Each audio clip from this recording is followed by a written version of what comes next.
touch, I could with just one touch, I could feel my body giving. Assalamualaikum warahmatullahi wabarakatuh. Perkenalkan, saya Anindya Zahra dengan nomor NIM 653240031.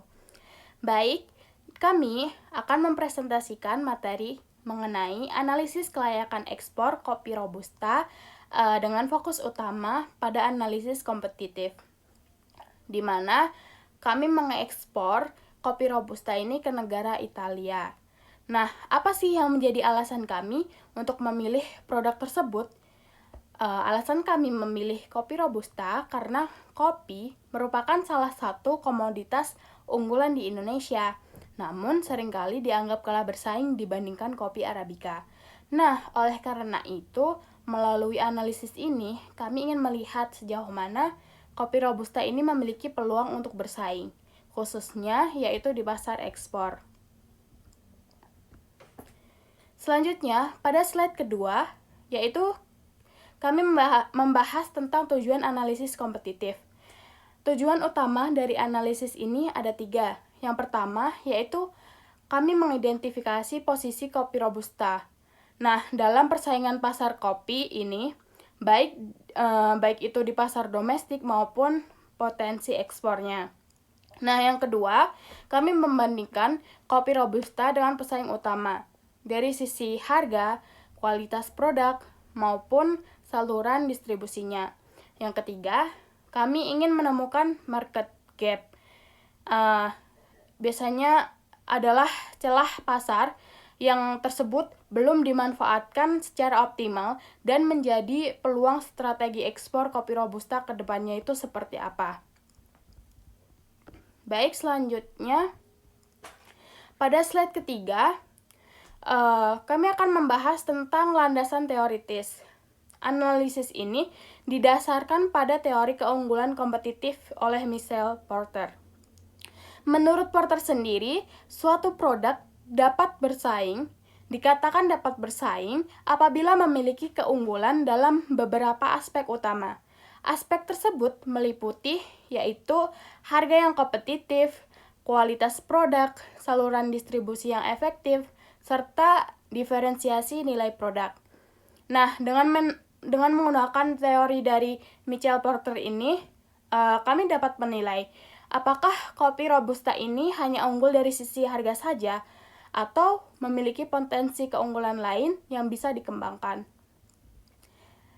Baik, selanjutnya slide 4.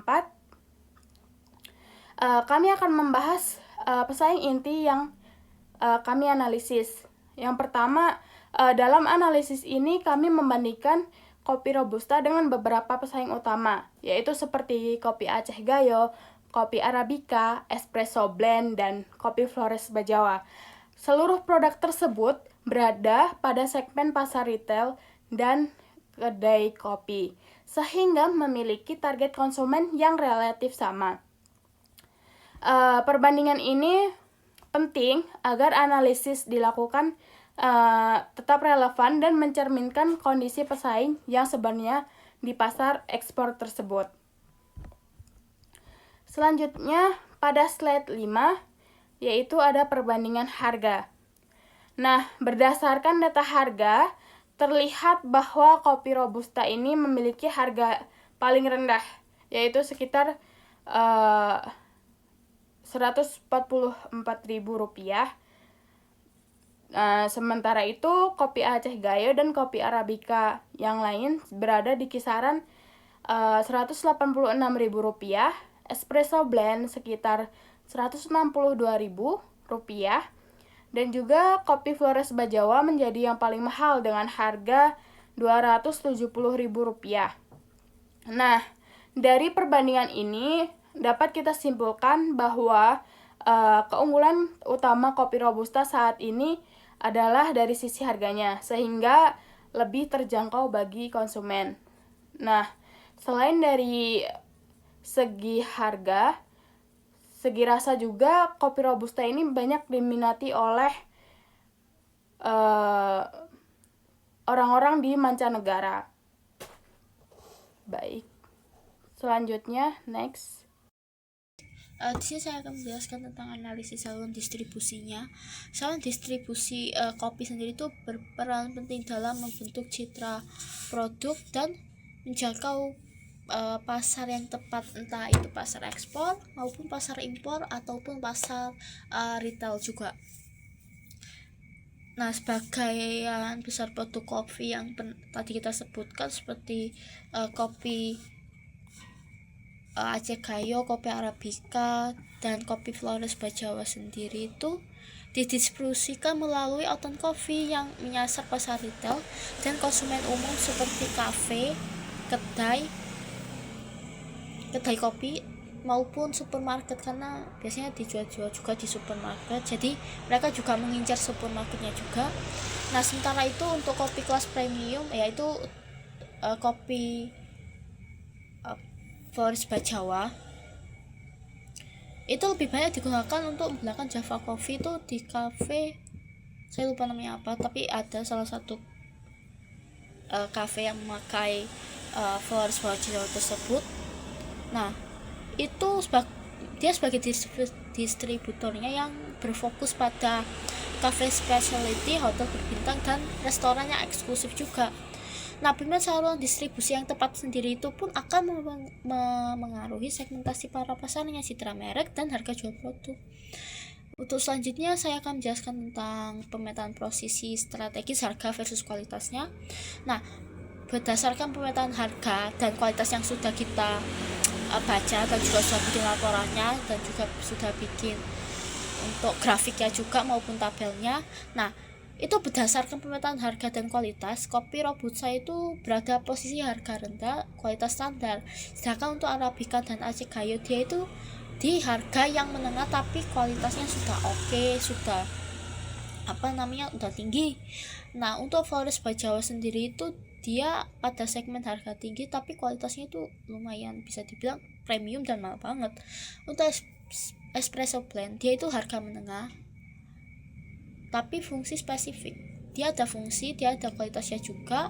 Nah, dan itu juga untuk kebutuhan kedai kopi. Nah, pemetaan ini tuh juga yang kita ambil, yang kita bikin itu menunjukkan bahwa kopi Robusta itu masih memiliki sebuah peluang untuk naik ke segmen harga menengah melalui peningkatan kualitas.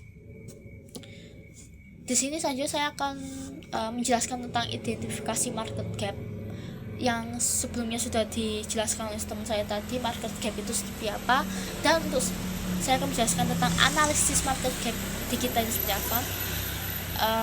Kita mengambil dari analisis pasar, itu ditemukan market gap pada segmen harga menengah dengan kualitas konsisten dan rasa yang kuat.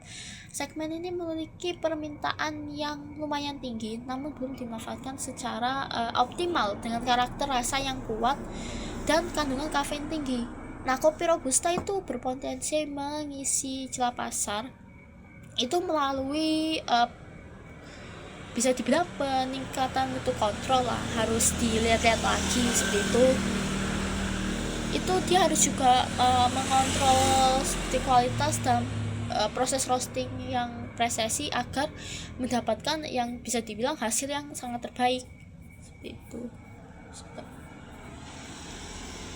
Nah, untuk kopi Robusta itu yang sudah saya jelaskan tadi itu dia punya rasa yang kuat dan kandungan kafein yang tinggi sehingga potensialnya itu menyesuaikan diri aja dengan preferensi konsumen yang meningkatkan sensasi kopi yang lumayan berani dan ada energinya juga lah.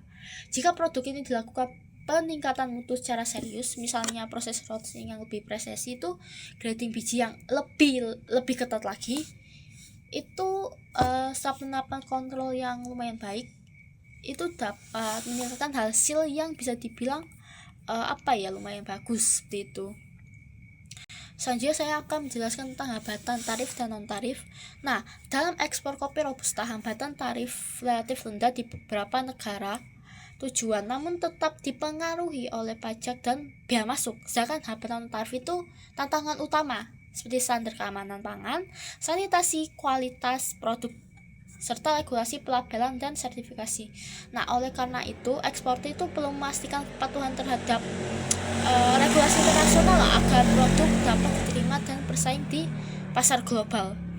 Nah, implementasi strategis dan sebagai penutup untuk hari ini presentasi kami berdasarkan untuk kesimpulan yang bisa saya ambil dari kelompok kami juga, itu analisis itu terdapat 4 strategi utama, benar-benar utama banget, yaitu peningkatan kualitas kopi robusta untuk masuk ke segmen pasar menengah, penyesuaian harga yang mencerminkan nilai dan mutu produk, optimalisasi saluran distribusi sesuai dengan target pasar, kepatuhan regulasi internasional untuk mengurangi hambatan ekspor, dan dengan strategi yang tepat untuk berlanjutan kopi ekspor. Dan semua kopi robusta ini bisa menjadi berpeluang untuk memperkuat daya saing seperti kopi-kopi lainnya dan meningkatkan posisi Indonesia di pasar kopi.